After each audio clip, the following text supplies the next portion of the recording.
Welcome to The Priority Shift, a podcast dedicated to focusing on your true priorities, both personal and professional, using the 80-20 method. I'm your host, Christina Walker. Let's dive in.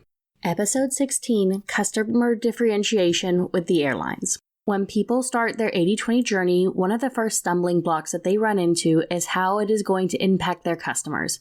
Usually sales employees are the first to push back because they do not want to tell any of their customers no, which is understandable.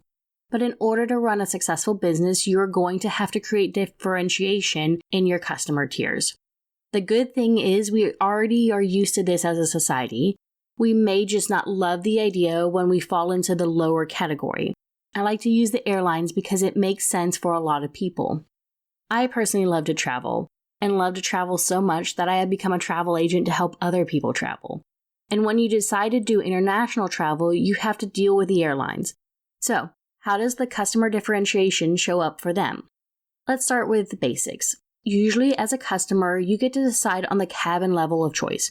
Depending on your budget and preference, you will first pick which category and cabin you want. For this example, let's just stick with economy versus business class. Those customers that pick business class expect a more elevated service. They will get to board the plane first and also exit the plane first. The choice for menu on board is nicer, and they have more space and also more space for their luggage, etc. The value to the airline is higher and the pricing reflects that. Or let's look at the loyalty and status. The more you fly with a specific airline each year, the more loyalty points you accrue. The higher level of status that you have, the more perks that you have also. Those that fly all the time and are in the top 2 tiers come to expect to board the plane first, get to walk through a special aisleway, have a dedicated phone line when there is a problem, etc. These customers, again, are very important to the airline, and they reward those customers with the status. Now, all paying customers get a seat on the plane, and at the moment, we haven't started implementing standing room only, and everybody has a seatbelt and all the safety features. Nobody's sitting on the wings, so there are standards that we do put in place with the airlines. Now, with 2 different classes of customer tiers, it's easy to understand where you fit, but what have the airlines done in actuality? Their tiers and requirements keep changing, creating confusion for their customers and probably even internally.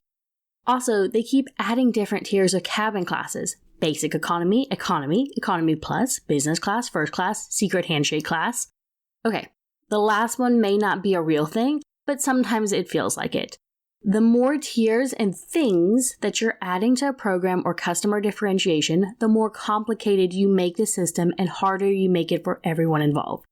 Do you and your team a favor and leave your customer tiers at 2, maybe 3. Keep the requirements simple and easy to explain and focus on the things that truly drive your business forward. Because time lost in meetings debating small items is not bringing the value to your organization. Thanks for listening, and make sure to leave us a 5-star review on your favorite listening platform. And share this with a friend, colleague, or manager. Find more info at PriorityShiftSolutions.com and reach out to Christina directly to get started with coaching and applying the 80-20 method.